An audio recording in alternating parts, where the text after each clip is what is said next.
You know why we are all here is in furtherance to the struggle we have been waging for some time now over the cash policy. Between the last time we briefed you and now, a lot has happened. A day or two after we briefed you here, the CBN deputy governors came here and we had a fruitful meeting with them.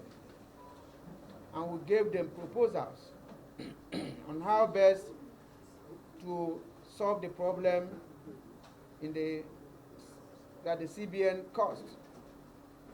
I think immediately after that, they swung into action.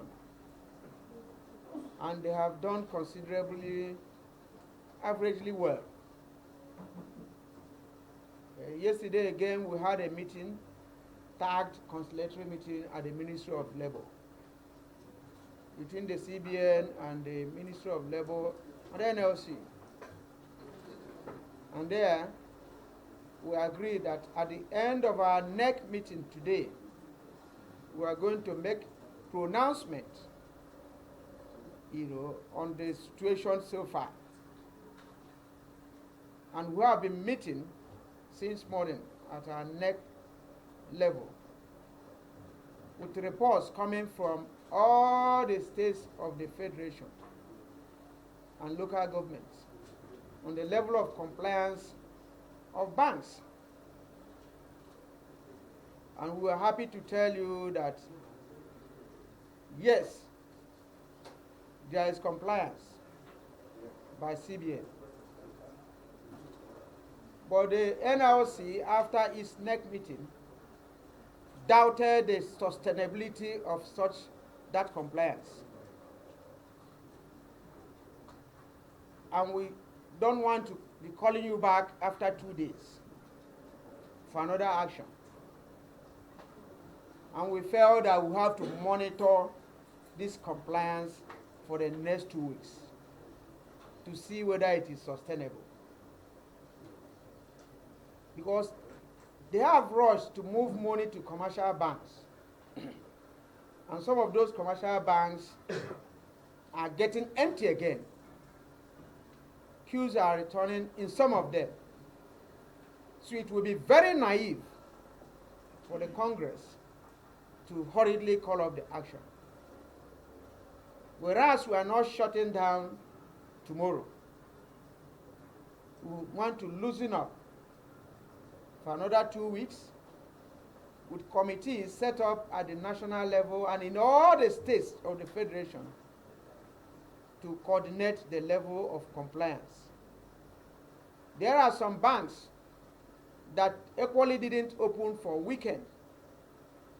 And by this press briefing, we equally wish to advise the CBN to play the role of regulators. They should play their regulatory policy, programs, because they can sanction banks that are not complying. People are hurrying to withdraw money from their accounts, and one wouldn't know the level at which CBN is equally, pushing money to the banks. The first and second days, they say they pushed about the money that they were pushing per week, they were pushing it daily. I wouldn't know whether they are still doing that today. A cloth that has been dirty all this while, it's not easy to just wash it with only one soap.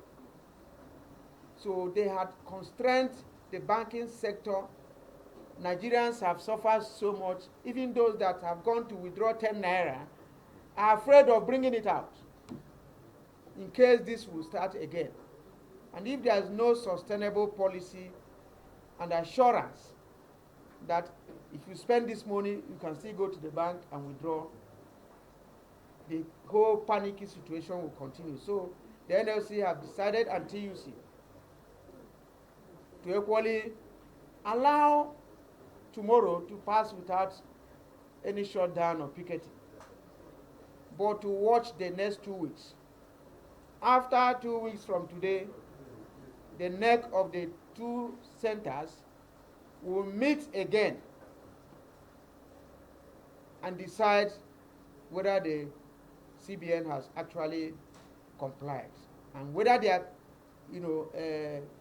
compliance is actually sustainable to drive the economy.